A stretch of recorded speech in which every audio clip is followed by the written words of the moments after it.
This is carburetor number 2, and it says list 11622. That's also an ECZ 9510, just like this one here. You can see that's what that says as well. But then, of course, 11611. And that one right there had the provision for the dash pot for the Fordomatic. And then, of course, this one I'm pretty sure would have been one that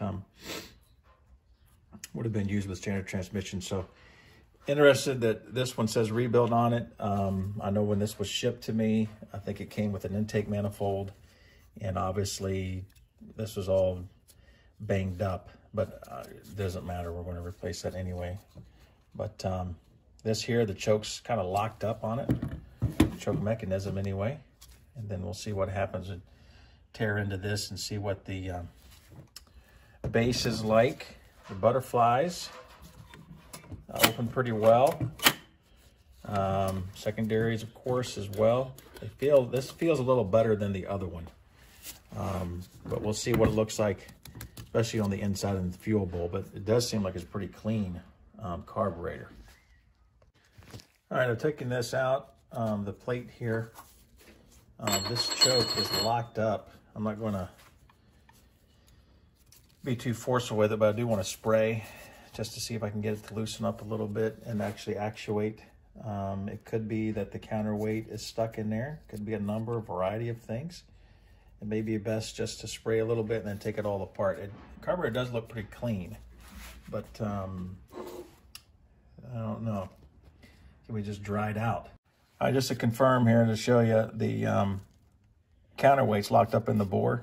It's like a piston that slides up and down in there. So I've sprayed some penetrant in there. Let's see what happens. And of course, our choke's now working like it's supposed to. So we'll keep tearing this apart here and saving the parts. Making a note here on video of where the accelerator pump link is at. It's in the, what looks to be the lower. I think there's only 2 holes here. But as you pump that out, obviously this is giving a stronger shot. This one will give a weaker shot. So we'll keep going. This is very difficult to disassemble. So we shall see very soon. One thing to note here, most guys are kind of tempted to pry on this to disassemble it and get a screwdriver, and they don't do that. Tap it with a hammer side to side real lightly until it jars a little bit loose. You don't want to warp the top here. This thing needs to be straight as it can be. Here on this fuel bowl, I see it's different from the other one. This fuel bowl here has a needle right there in that location. These 2 nozzles, of course, are the same, but I don't know if that's because the other one was an automatic or for an automatic and this one's not. I have to do some research on that, but the other one should have had a needle in there and it did not. Of course, as you see, that's loose like it's supposed to be. You want to make note of that. All right, like the other carburetor that we disassembled, and we said that there were 2 different styles. You can see that this does not have a slot to screw or unscrew the seat. This seat here is kept by a spring. This spring here fits over top of the tit on top there, and then there's a brass cap that screws into here with the seal. And this spring has to keep pressure up against the seat. And then, of course, the needle from the inside is what's regulating flow. Not as good a design as the other ones that screw in, and that's definitely the ones that we want. The one that screws in here with the seat. The 2 nozzles, boy, they they came out very easily. So hopefully that's a good sign for the jets and for the power valve. We shall see. Don't forget to get the check ball out of there and the spring, the keeper.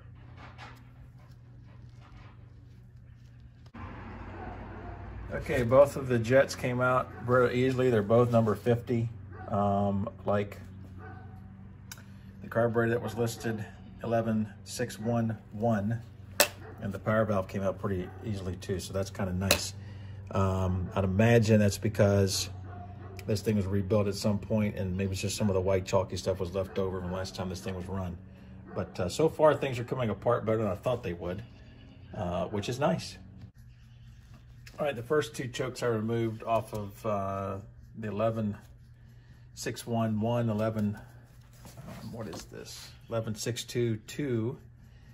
Both of them had a wire. Let me get my, both of them had a wire link from this point to this point to connect the choke arm. And this one's obviously working pretty well, so that pisses up, froze up. This here, on the second carburetor, disassemble that choke housing, it still froze up in there. We'll soak it overnight, see what happens. But anyway, I did notice that. That's looks a little bit nicer made. No, Ford, I guess, changed that in the middle model year.